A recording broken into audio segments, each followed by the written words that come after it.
Hey everybody, welcome back and welcome to part one of my scene redo here. If you watched yesterday's little trailer, little teaser, I thank you very much. And since the other video is a little long and it was originally going to be one video, I'm going to ask you now to like, subscribe, comment, share the video, and go watch another video, please, because I need to get my view hours up. I get my view hours up, I can get monetized, and then when I got the money coming in, which is not going to be a lot, it is model trains, but when I got the money coming in, you're really going to see a lot of changes that I can take every single bit of money from YouTube that I get and put it into the model railroad. Like, subscribe, comment, share the video, and this is what you came for. Hey everybody, happy Saturday. Well, you're probably watching this on Monday, so happy Monday. You're looking at a scene I've been working on for quite a while here. I started, okay, long story short, which you know is not going to be short. This was filled up with a resin, and it looked great. Had an awesome water scene going. And somehow bubbles developed, and I mean, it had been in place for like 6 or 7 months. I got 4 or 5 videos on it. If you go back and search for it, I'll probably put a link to them at the end of this video so you can check it out and see the difference. But I had to cut it all out, all the way down to the green foam, all the way down to the plywood, and start from scratch. Also, when I did that, I cut out a small section that you see there, and I built this bridge. And this bridge is just some plastic I-beam looking stuff and a couple pieces of real thin plywood that I cut, glued together, and painted, and tried to weather it to look like concrete and rust and stuff like that. You get to witness for the first time on video my 2 Virginian and Ohio RS11s I've been working on. They're about, let's see, the 335 there is, I got some MU cables and airlines to put on there. A couple of things here and there, nothing serious, but it's almost finished. A lot of weathering to do on both of them. And so both of them are probably, 97% done. I'm gonna cobble together a couple of TCS kits and put some sound in there in the next, I don't know, a couple months. I don't know. No rush. Right now I just pulled the gearboxes out, or not the gears, but the worm gears out, so they free roll. And I've just been taking pictures of them. But I'm going to shove these back out of the way. And then I'll show you what I've been really doing. I got crap everywhere. Hang on. Stand by. Stand by. But this is what I had envisioned in my mind, was looking at this creek, or this bridge, and seeing the creek behind it going off into infinity, and trees on both sides. And this is a picture of a creek in Humboldt, Illinois.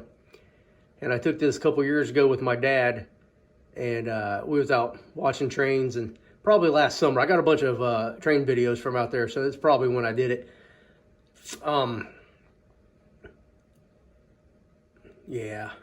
Hang on, lost my train of thought, no pun. But so I saw this creek, and I was like, this would be pretty cool. And I took the picture of the creek before I cut the bridge and put the bridge in. And then through some Photoshop magic and numerous times printing to get it the right size, that's what you're looking at. Now, the trees on both sides are the same trees that are over here and over here, but they printed off darker, and also I printed them at a different size, so a little bit bigger, so you get a little bit more tree detail down here, which when I go through and add the other trees, which I have a ton of these, and I think they're, well, hang on, I got them in the box still over here. I got a bunch of trees there. You see how I blended them back there, and they're JTT. I'm gonna put a couple of these with a little bit of color in there also on both sides. Now these trees look pretty good. I like using them up front with the more generic tree in the back. I think it looks pretty good. Got better bark detail and tree detail and all that stuff. So what I'm also going to do back here is I'm going to cut out this the ground foam and everything I glued down, and I'm going to replace it with this grass strip. And I've done it on both sides. So when you're at track angle, it won't look bad at all. I think it'll look pretty good. Then when the trees are on both sides, I think it's going to give a very I think it's going to become a very unique scene on my layout. There'll be a lot of photos here because the last time when the water was in, it looked pretty good. I took a lot of photos here and everything. So that's my plan, my big plan. So what I'm going to do next is I'm going to use my handy putty knife, and I'm going to start scraping away the ground foam and about the same section of the piece of grass I'm going to glue in. And I'm just going to let you watch that a little bit. That might help somebody, you know, in the future if you got to do something. And I'll show you how I do that. Well, I mean, it's pretty simple, just scraping it up. But sometimes it comes up good and sometimes it doesn't. I'm going to put you down over here, let you watch. When I get doing some work, I usually forget the camera's rolling. So you're probably going to hear some French when something doesn't go down right or happen correctly. And then I'm not going to edit it out. So if you're watching with your kids, get ready with them earmuffs, because something always happens that causes me to drop some French. And if you're an English speaker, you know it's not really French, but it's pretty much international now. The F word is international. I remember being in Somalia in 1993, these little Somali kids yelling "F you American." So it's widely known around the world. All right, you guys got good sight? Yeah. So in the last couple of weeks, I've been working on this area just here and there. I put the bridge in finally a couple weeks ago. I soldered in the joints, painted the rails, painted the soldered joints as well. Put in this little, I don't know what you call it. It's just some railroad ties that I painted, and I put a couple rails in there to keep the ballast from falling down the embankment. Because when I cut out the old section, I made this part too steep, and I didn't want to go through and change it too much because I was afraid the angle would mess with the scene and the light and everything else. So I just kind of left it like this. I put a lot of dirt in over here, and this is rock from my driveway. And I put some trees down here in a couple of spots. Hope you can see all this, I think so. And like 4 of them down here, and this is just big grass root that dried out, and I just glued into place. This is rock from my down by my driveway, and this is just dirt from my yard. And then over here, you can see this lighter color stuff. This is some Woodland Scenics. I don't even know what it was. I just call it rip wrap because it's too big to be used for ballast, but I guess it could be like O-gauge ballast or something like that. Let me show you this backside here real quick. And the backside, I did a little bit of work to it, not a whole lot. Bunch of rock and rip wrap down here. A little bit of grass foam, or not grass foam, but ground foam. And same thing on this side. And I painted the entire middle section, like a lighter green here, and you see it's darker in the middle and lighter on the sides. And all I used on this was some watercolors. And I got a video coming out soon that I'm going to talk about all the paints that I use, the different types of paints that I use for everything.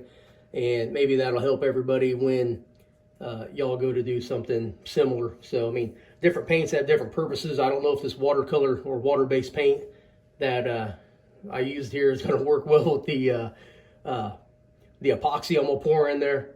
But, I mean, I think it's going to be okay. I'll probably, yeah, if I could talk, I'll probably spray it with a little bit of clear lacquer and to kind of seal it a little bit.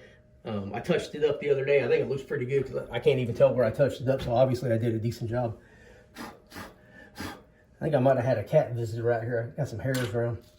All right, so I went through and I barely marked this little edge here where I can kind of see the scratch mark, and this will sit right up like this, and I'm hoping it'll blend up against this grass a little bit. And then this space here, can you see that?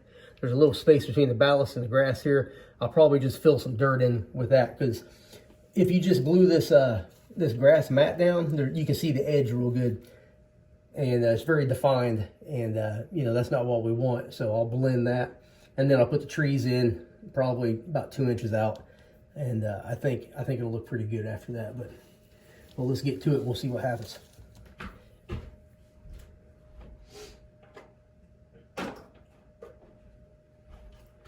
This is my little box of recycle. Whenever I scrape anything up, I put it in this box and I'll use it again at some other point in the future. Probably when I do like a hill. I don't have any mountains, I'll just call everything a hill. But when I do that, it will get recycled and be used again somewhere else where it's not, you know, going to look too bad. And I'm doing this directly on the foam. I can't remember if I put a layer of dirt down here or not. I kind of think I might have. It's kind of looking like it.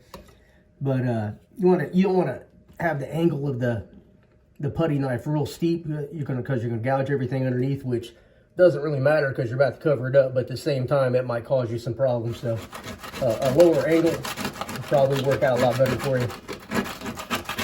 But you do what you want to do, and let me know how that works out. That's what I always tell my kids. I said, you know, you can listen to my advice, but you're not going to take my advice. So do whatever makes you happy. But when things go bad, don't come blaming Dad and expecting me to cough up some money to help you out, because that's not the way it works.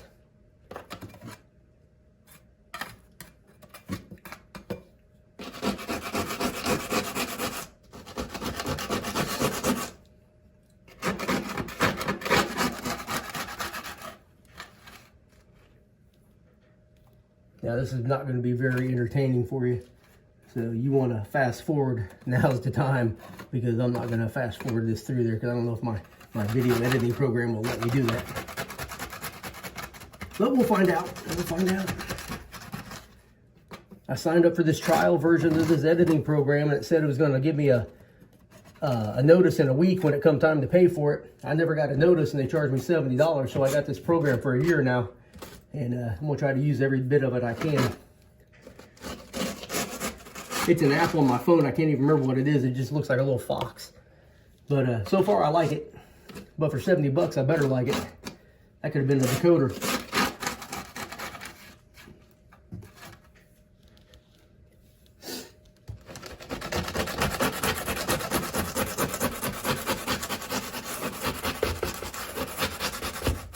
Now if you keep your angle, you know, pretty low, maybe 15 degrees or something like that, you can get a big chunk off like that. And I've actually reused an entire piece like that before. I've done it quite a few times, actually.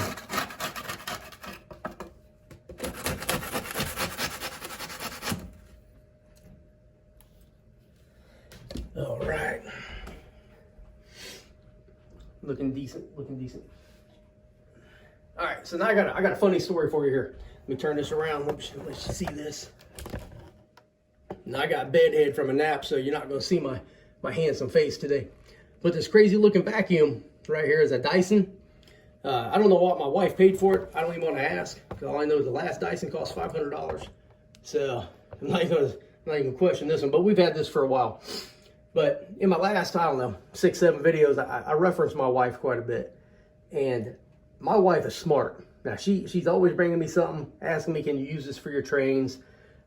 She'll order me stuff every now and then and say, hey, I bought this for you for your trains.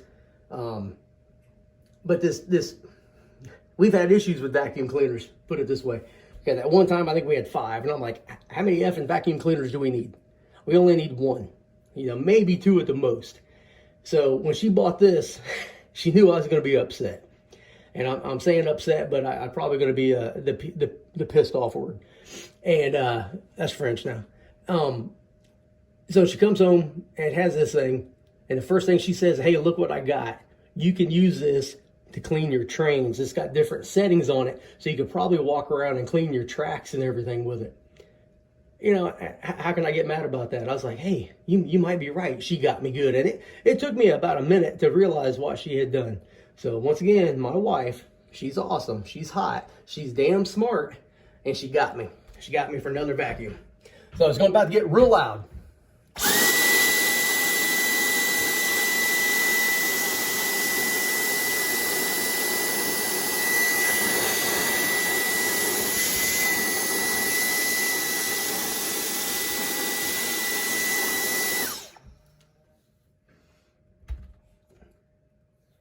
Let's see. I think that'll be all right. I might be able to scrape some more off, but it really doesn't matter. Putting down a piece of grass. Yeah, we'll try this. Get my glue out.